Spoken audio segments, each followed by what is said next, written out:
Hi, I'm Brian Batt, and I'm here on behalf of the Saints and Sinners LGBTQ Literary Festival. This year's festival looks a little different, but hopefully we'll all be together again next year in person. This new format has given us new opportunities and allowed people to participate that otherwise would not be able to. This participation is made possible by the generosity of the John Burton Harter Foundation. The foundation has been our premier sponsor for almost a decade, and this year they've stepped up to make the virtual festival a reality. The John Burton Harter Foundation is a non-profit organization that promotes John Burton Harter's art and the interests he cared about, empowering awareness of visual and queer arts. Because we are the preeminent LGBTQ literary festival in the South, we have benefited immeasurably by their support and become part of their mission. Who is John Burton Harter, you might ask? Known to his friends as Burt, he is one of those artists who, like Tennessee Williams or George Dureau, found a spiritual home and a sense of community in New Orleans. We're going to hear what New Orleans was like during his early days in the city. For some context, here's Dr. Kenneth Holdich, Professor Emeritus of the University of New Orleans, speaking with Lawrence Henry Gobble, the incoming board president of the Tennessee Williams New Orleans Literary Festival, and coincidentally, a former model for the artist. My name is Lawrence Henry Gobble, and I'm here in New Orleans to talk about the artist J.B. Harter. I first came to know Burt Harter in 1997 when they had the book signing for this book, the first book of his work, put out, and it was at a beautiful Victorian home here in New Orleans, and they had taken the walls, most of the furniture out of the house, one of our high ceiling Victorians, and from floor to ceiling had these large paintings done of male nudes. I'd never seen anything like it, and I was just mesmerized by it. I think I was about 33 years old at the time, and I just was in awe as I walked from room to room with a friend of Burt Harter's, looking at him and even said, wow, if I ever decided to get a male nude done, I would want someone like him to do it. My friend said, oh, you should not say that now. This is, his day with his book. I said, great. And about half an hour later, after a few drinks, Burt came to me and said, would you consider posing for me? And I said, absolutely. And so it took a little time, but a couple months later, I posed for him and became one of his models, which I'm very proud of and very happy that happened. But I didn't know much about it, except that he had quite a bit of work. I later found out that work was kind of premiered that day with his book because he'd kept it almost in secret most of his life because he didn't want his mother to know about it. And she had passed, and he decided to print the book and come out as this artist. He did paint under an assumed name, J.B. Harter. He was known to everyone as Burt. But really wonderful man. I wanted to know more about him, so not only am I pleased to be part of this production, but also I've asked a dear friend and literary scholar here in New Orleans, Dr. Kenneth Holdich, to be here with me because he was actually here during all of that time. Dr. Holdich, you and John Burton Harter arrived in New Orleans at roughly the same time. Can you give us a peek into the art scene in the 1970s and what it was like to be a gay man in New Orleans at that time? Well, I came to New Orleans in 1964. Seems like another world. And the quarter was quite different, and it was a haven for runaways, I guess you might say. Tennessee Williams said that it was the last frontier of Bohemia, and he said, I came to South looking for more freedom, and I found it in New Orleans, and he found his subject matter in New Orleans. I didn't know Harter. We'd never met, but I've since become aware, certainly, of his art and of his curatorial work, and it was an amazing time. I sort of yearned for that time again. I think that although there's much more freedom in many ways, there's much less freedom in certain ways, much less freedom when it comes to the young artist, young writer, young original character of whatever. than we had then. But I'm sure that like Tennessee, that Harter found a good place to nourish his soul. Harter certainly found a place to blossom in New Orleans. 1920s in New Orleans, everybody knows, I guess, was a great place for writing and for music and for art. But the same seems to have been true of the 70s. There was still room for amazing growth and amazing expression on the part of young writers, and especially it was true, I think, of gay writers, gay painters, and gay musicians. I'm glad you brought that up because, in J.B. Harter's first book, the last line says that Cadmus and his close-knit circle fought the first battles in the United States, at least so that I did not have to. I have become more aware of this as an art historian than a practicing artist, but regardless, the debt is real and palpable to me that, these artists came before that made these things available. And it also, you mentioned Tennessee Williams. He did some art as well. Oh, yes, I've got several. And some Cadmus. And I've got a lot of Cadmus drawings, yes, and prints. I first met Cadmus actually in an art gallery on Charter Street in the 1970s. Both Paul Cadmus and Harter were expert draftsmen.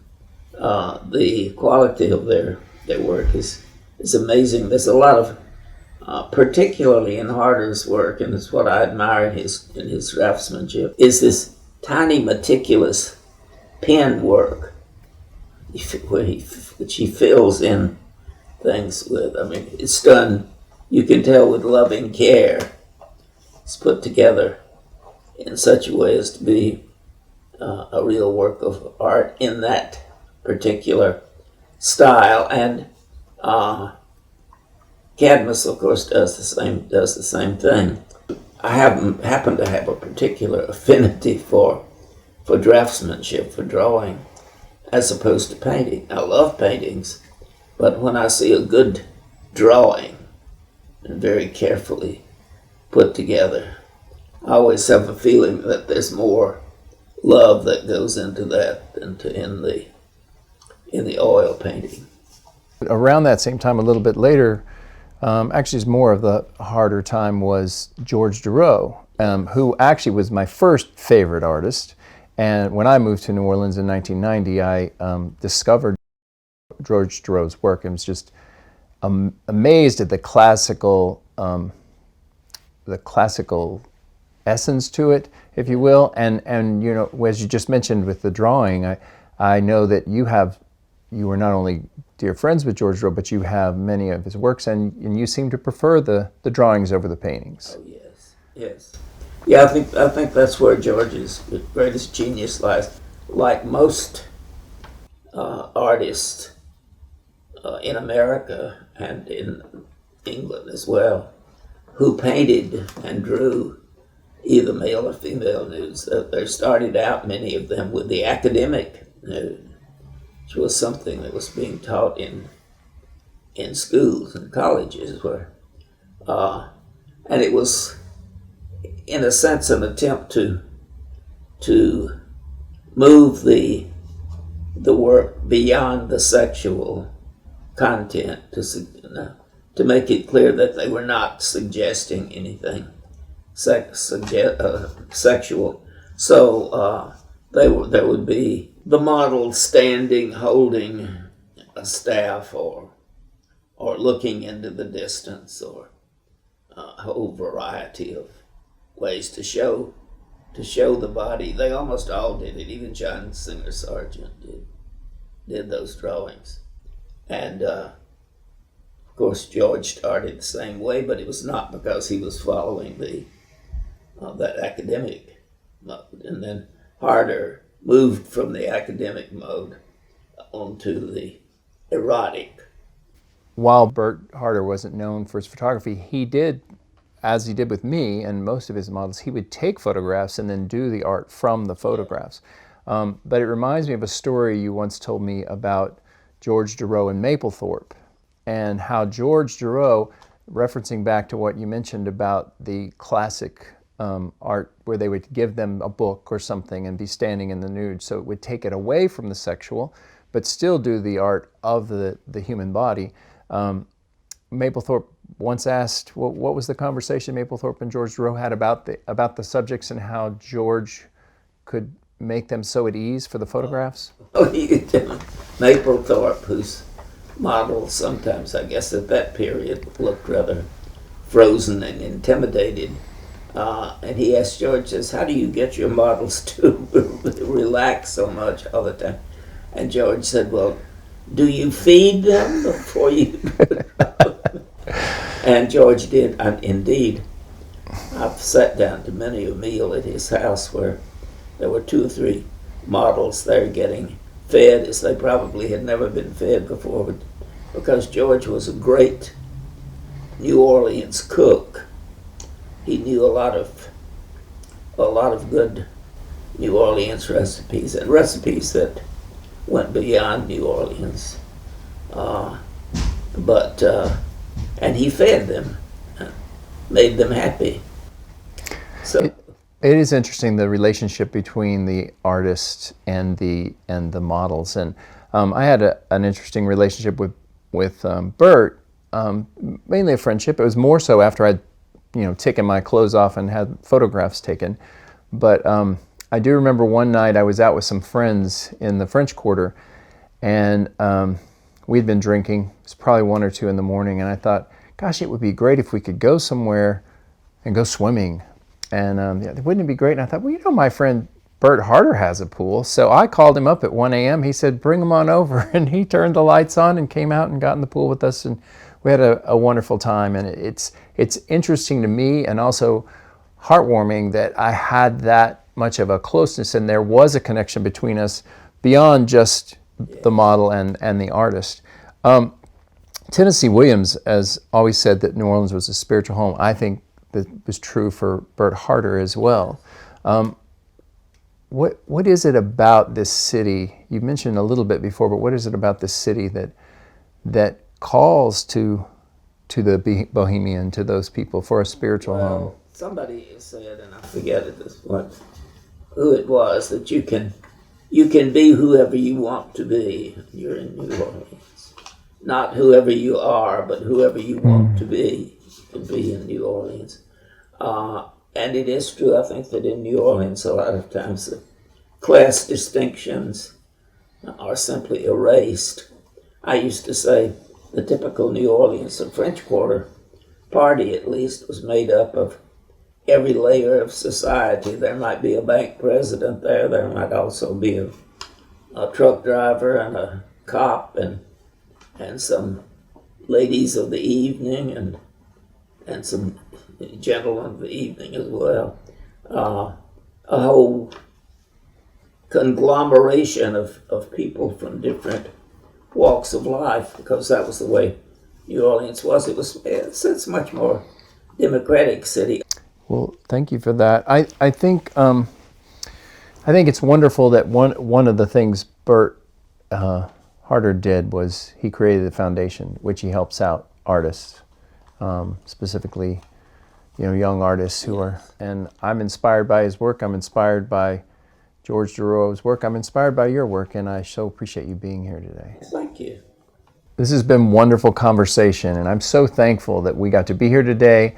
And I'm thankful for the John Burton Harter Foundation for inspiring new artists to continue in their work, and for being part of keeping things like the Saints and Sinners and Tennessee Williams Festival alive today. Thanks for watching, and thank you for being here, Dr. Holdich. Here's a guide to Burt's work in his own words. My sketches and drawings are a way to show how I came to the place I am now. They are not at all fully finished, completely realized works. They do, however, collectively reflect my mind and working process. Like many artists, I found my most available model was myself, and I did a series of drawings with a mirror, an awkward proposition at best. I also began to realize that my interest in the male figure in particular was something more than merely academic. I was in the process of coming out to myself. Although I was living in New Orleans, which has always been considered a tolerant, freewheeling city for both gay and straight people, my little sketches were considered too risque for the local gay bathhouse when I approached them for a possible exhibition. Now they'd be considered far too tame. Being in the right place at the right time can seriously dishearten an artist. I am an artist first, and a gay artist incidentally, but a large part of my work reflects a gay orientation. It isn't an agenda especially, but it is representative of imagery I feel important both to me and to viewers of my work. Because of the religious right, it is most at risk, as I've written before, and most in need of the safeguards of publication and dissemination. Now we turn to Charles Leslie, who discusses his friendship with Burt and his work as the founder of the Leslie Lohman Museum of Art, a home for LGBTQ artists. Talking with Charles is Brian Sands, award-winning playwright and a trustee in the John Burton Harter Foundation. Hello, my name is Brian Sands, and I am on the board of the John Burton Harter Foundation, where I have been privileged and proud to serve since June of 2020. I first got to know Burt Harter when I was the art director of the Lesbian Gay Community Center in New Orleans, when it was still on North Rampart Street, when after one exhibit, Burt came to me very unassumingly and said, "I'm an artist, would you like to see my art and maybe I could do an exhibit with you?" And I was like, well, of course, let me see it. And it was wonderful. We did a very successful exhibition with him, and we became friends afterwards. So it was a real thrill to be asked to be part of his foundation. And today, I'm going to be speaking to Charles Leslie, a friend and colleague of Burt's, who was one of the founders with his late partner Fritz Lohman of the Leslie Lohman Museum of Gay Art here in New York City's Soho.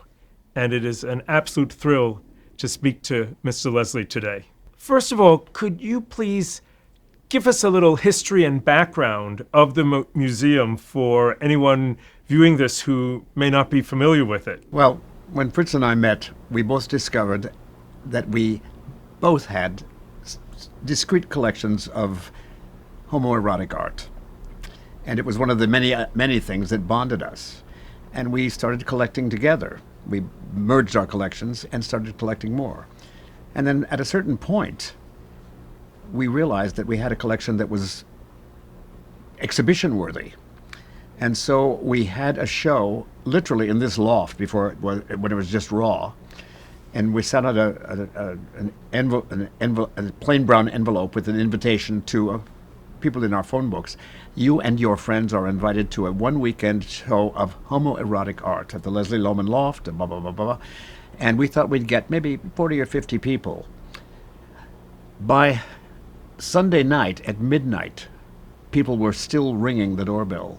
And we had probably close to 500 people coming in and out over that long weekend. And when was this? 1969. 69. Yeah. So pre or post Stonewall, or right around that time? It was in the same time frame. I mean, everything was happening at once. We had already planned the show before Stonewall, but it hadn't been set up yet. And then Fritz and I were usually out on weekends, and usually at some place like the Stonewall.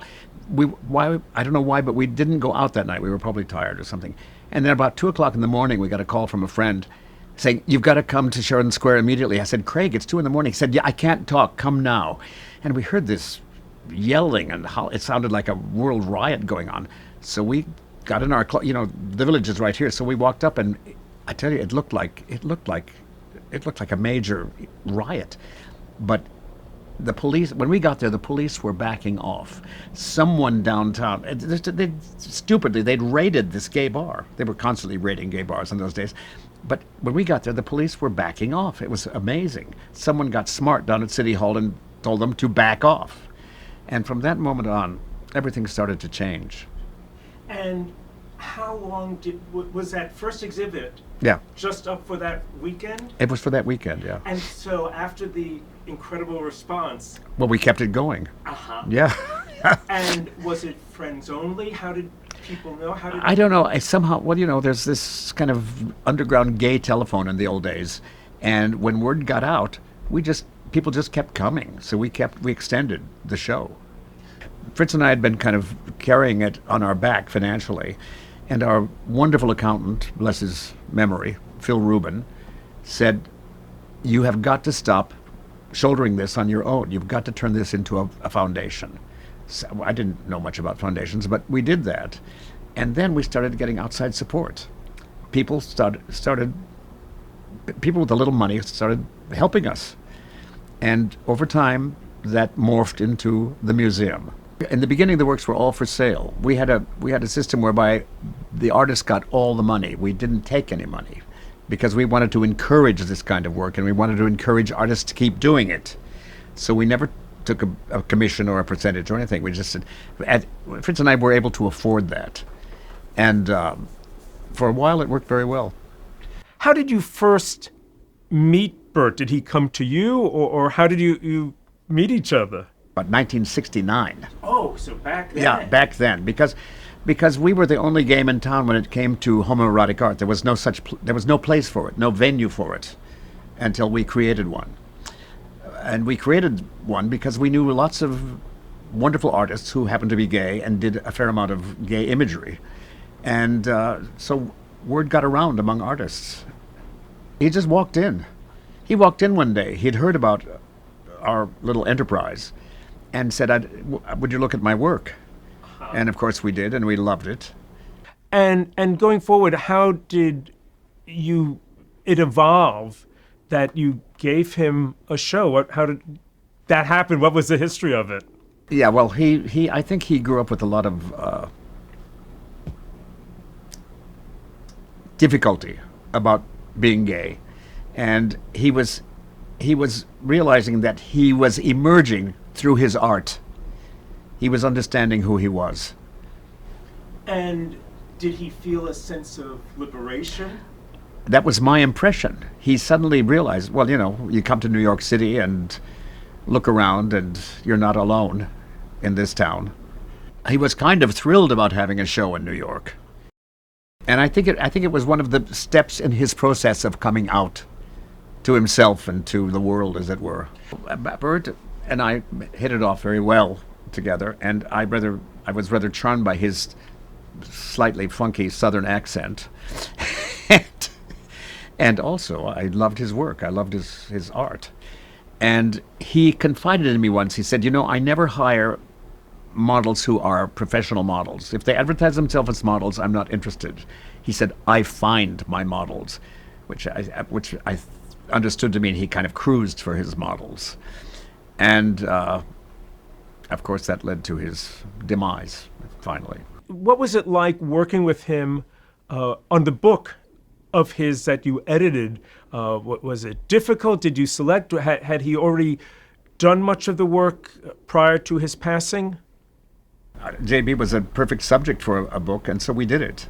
He didn't require much editing, so it was so good, Yes. But I think that he was ecstatic to find a public place that would show this kind of work, because at the time, there was no such venue except ours. Given that Bert was hard of hearing, how do you think that influenced his painting style? Was it a way that he was able to communicate in a way that other people may not? Yes, you had to.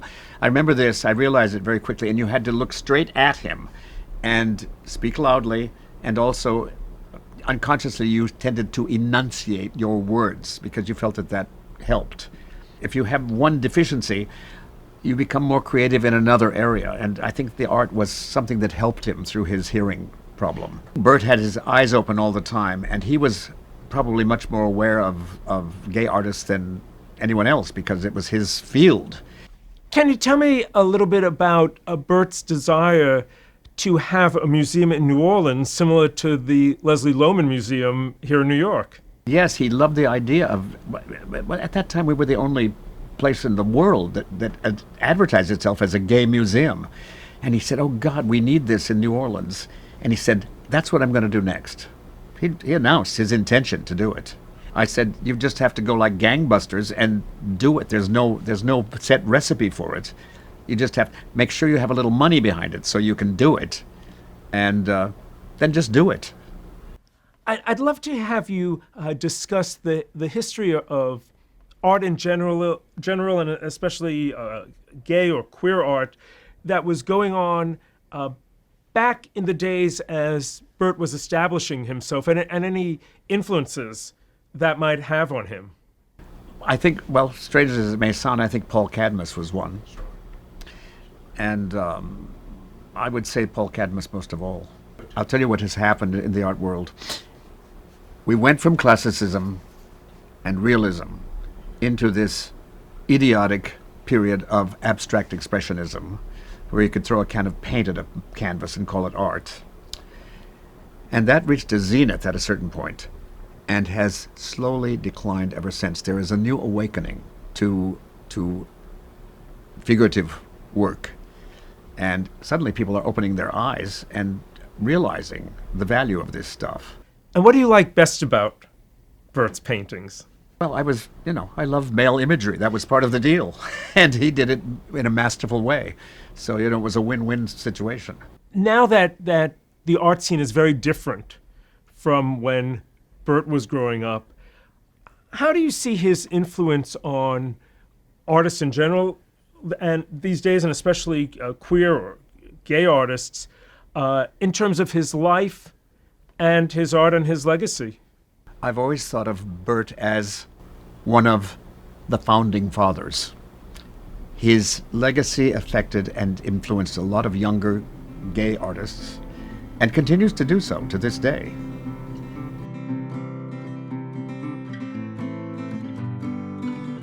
Tragically, Burt was murdered in his New Orleans home on March 13, 2002, by an unidentified assailant. The foundation protects his work, celebrates his life, and ensures his legacy in its ongoing efforts to support enlarging the place of queer visual art in the world. We want to thank the foundation for their continued support of saints and sinners. We are very proud to partner with them, and we hope you will join us in New Orleans in 2022.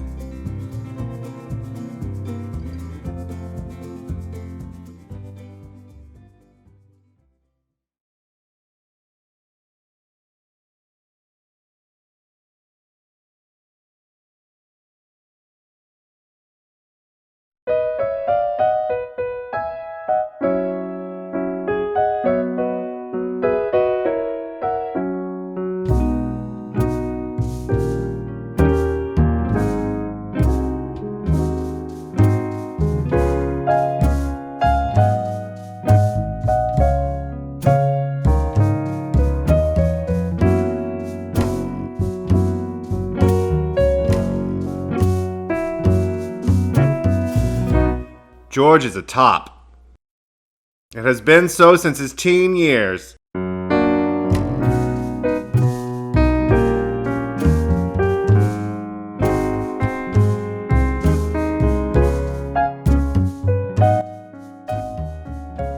For some reason, no one that I attract or amuse plans to mount me. I have 6.5 months to produce an enormous body of work.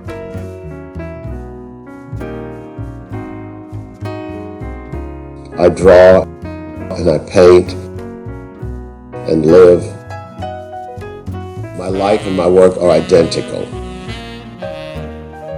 More of one and less of the other, back and forth. A letter to Bill. Bill, that leaky roof has destroyed 8 to 10 of the best works of my career over the years. Canvases which are not free. The roof, along with the dozen projects that are currently underway in my home studio, have deprived me of the calm required to paint and draw. I hope sincerely I will be allowed to repair my much damaged career.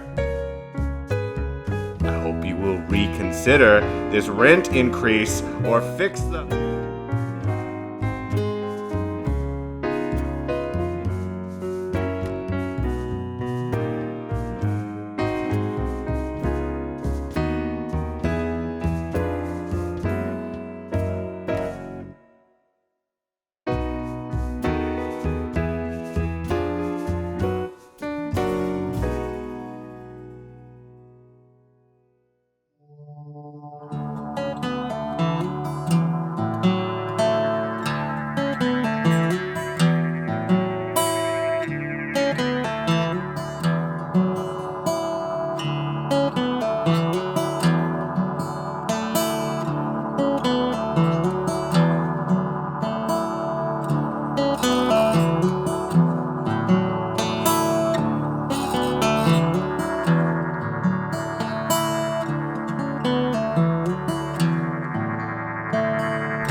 Autobiography, Chapter 85. My brain is talking to the Renaissance of all things.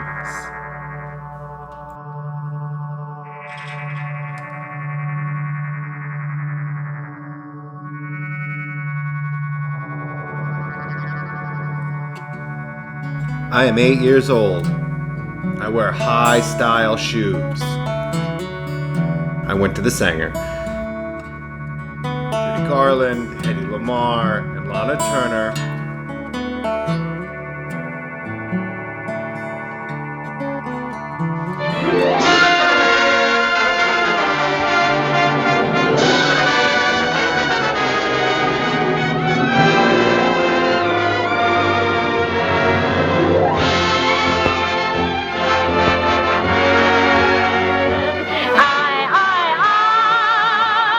They call her Minnie from Trinidad. She went away and they were so sad. But now the natives are mighty glad, 'cause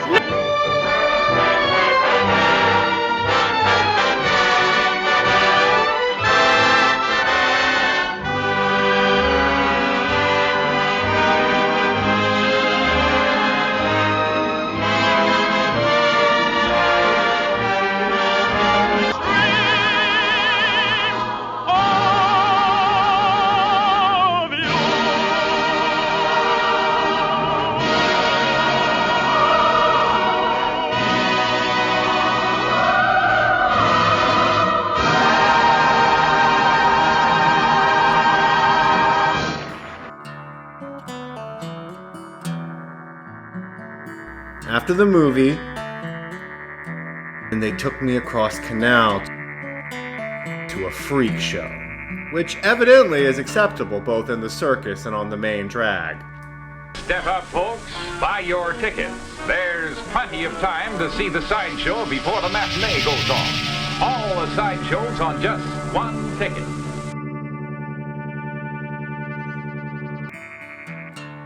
One dime, a tenth part of a dollar, they're all inside. Zip and Pip, the pin-headed people, a sample of the marvelous freaks you'll see for the price of a small thin dime. You get the whole show now if you hurry, hurry, hurry. On the third setup, on the right, on a platform, sat a nice-looking man with no arms. He drew us with a pencil held between the big toe and the long toe of his right foot. I wanted desperately for him to draw me. He had stared at me twice. Underlined, he must have thought I was worth drawing.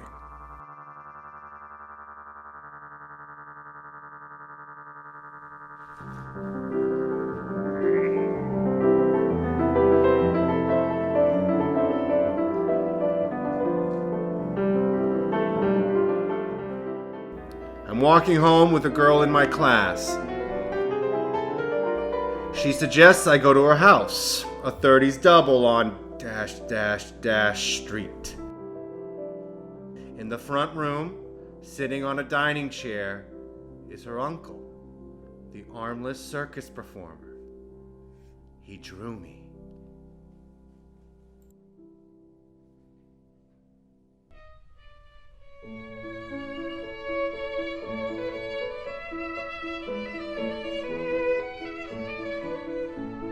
I'm an artist, which I grew up thinking was what an artist is supposed to be.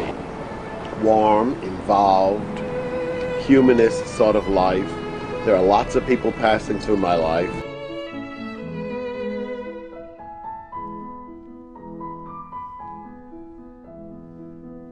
I've had families. 2 brothers, or close enough to count. They just come into your life when they do. I had a daddy and a father and a couple in between. I only had one mama. My dear Clara.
I had to be a figure painter, even though it was out of style in 1960.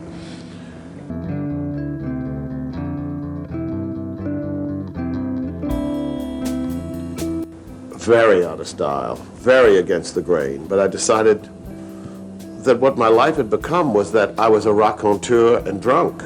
I had a good job, but I was drunk and talking all the time.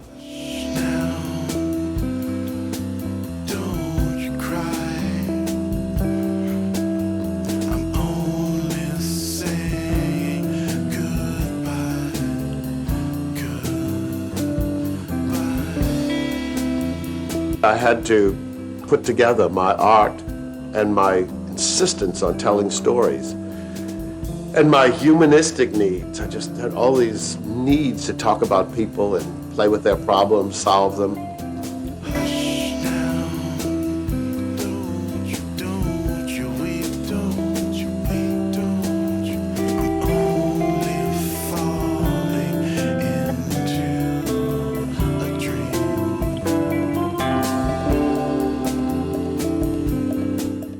And it all ultimately led to a real patriarchal kind of lifestyle where I'm the big daddy who knows how to paint pictures about you. I mean, I certainly, when I started making pictures, I had absolutely no intention of becoming a famous photographer. I think there's a very unnatural and uncomfortable interest in photography today. Although I have found some of my naked torsos of black men from the 70s and 60s, I would have thought embarrassing or difficult drawings. I found them over people's buffets in uptown homes. I've walked into the house for a Christmas buffet or something. I've been appalled to find that the sandwiches and the meats were spread out underneath a naked drawing, and the hostess will say, "We feel that Ernest is a part of our home now." That's their token Negro. We thought it'd be nicer to just integrate the drawing.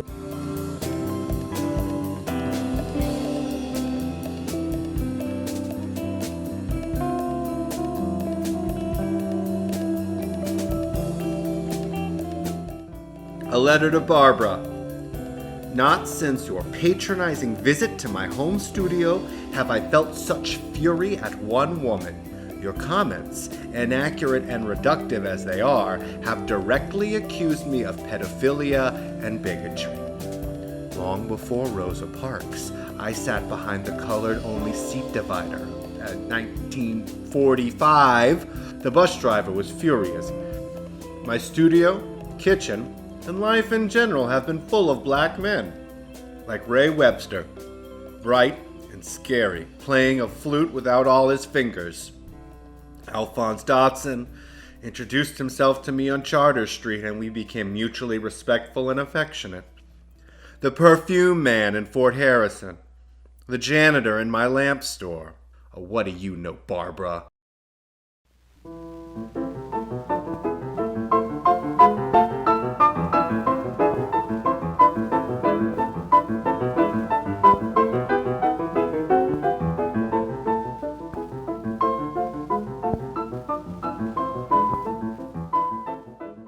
I absolutely love my Jeep.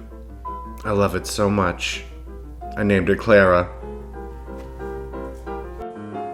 I've had so much fun and so much pain in so many houses along here.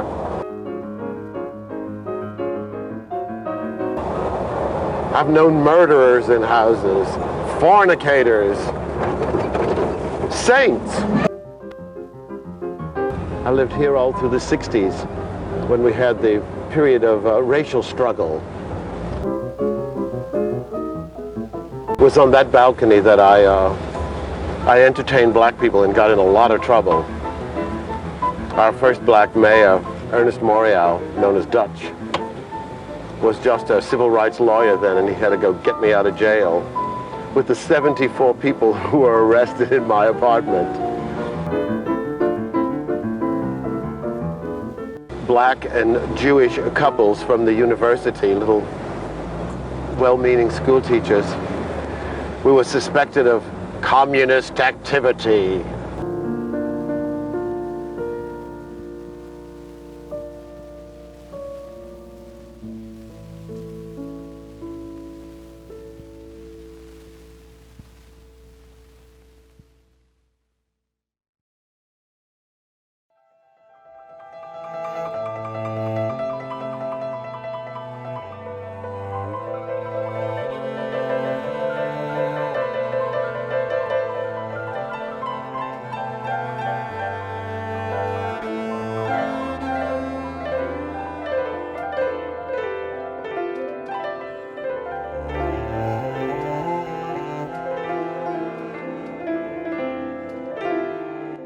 Why do they pose for Dureau? Because they want to record their youth and good looks. I may have had sex with my models, but never at the photo shoot. When I finish a long shoot, I collapse.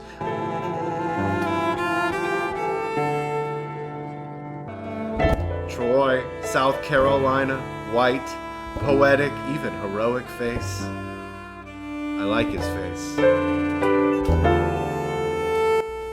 Otis, the Donaldsville man with the dramatic, sensual blade body. Wilbert Hines from the 7th Ward with an arm lost in prison. And B.J. Robinson. B.J. in 1979. B.J. in 1983. B.J. from Mardi Gras in 1994. Troy, Otis, Wilbert, and B.J. The face, the body, the stump, and the torso.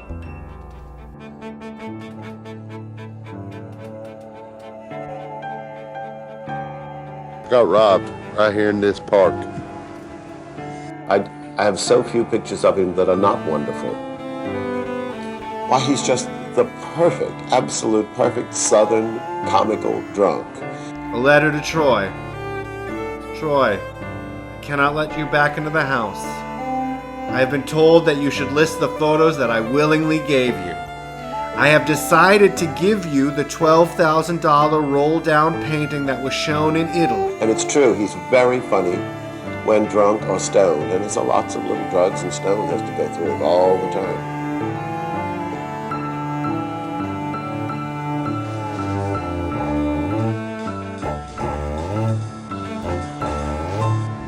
I know George. I know George very well. No. I almost ran over you? Yeah. You were driving a Jeep. Really? Oh, I wouldn't run over you. I'm pretty careful. Unless you were aiming into the side of it. Let me go upstairs. Have a good day. Bye-bye. See ya. Be good.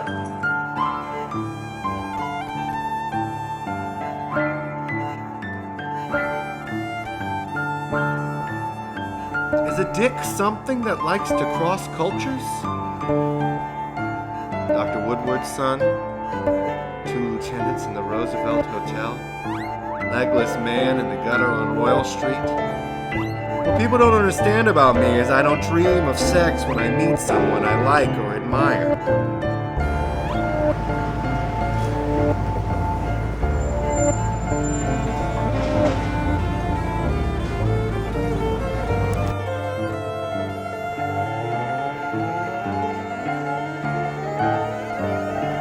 Stevie Wonder ate with me on Esplanade Avenue. I fed him with my fingers to his mouth. Cheese. Buddha? And Randy hated them. Said it made him feel self-conscious. Too aware of his skinny legs. Little things that they were. And Bob. So many of my things Bob would copy. His brain would see something in my drawings, paintings, and photographs, and he'd carry it back to New York. He started cropping his pictures to create the Dureau profound compositions. He lifts the sitting pose and sentences it to death. We didn't become enemies exactly. We became distant. He didn't know how to draw himself. His artwork was not very good. He never existed. Fuck photo fame.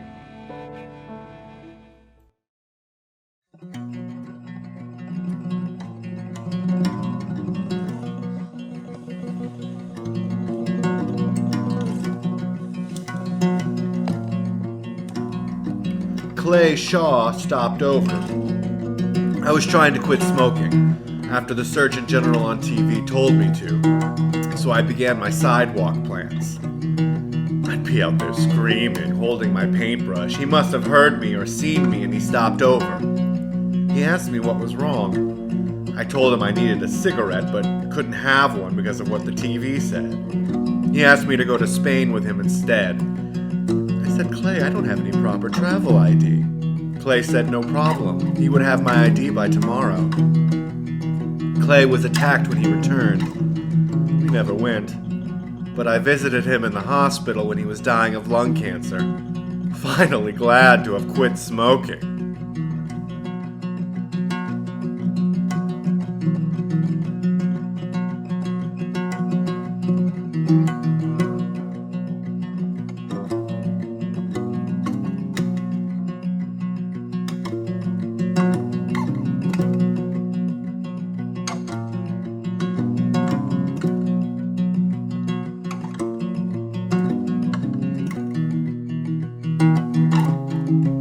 George quits what does not encourage his dealing with his art and talent and seeing it all around him.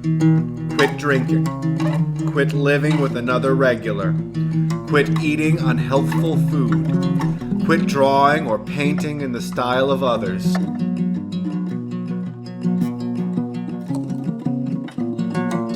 Quit laying women, 1960. Scratch that, 1965.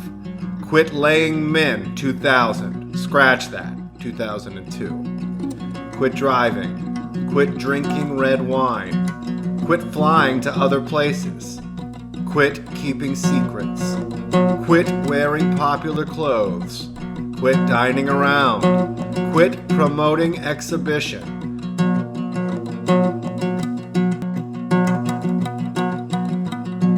Quit matching the popular times in art.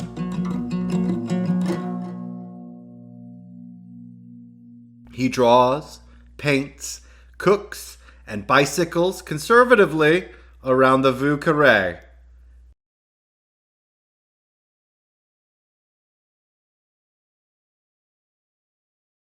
He receives, but does not often visit elsewhere.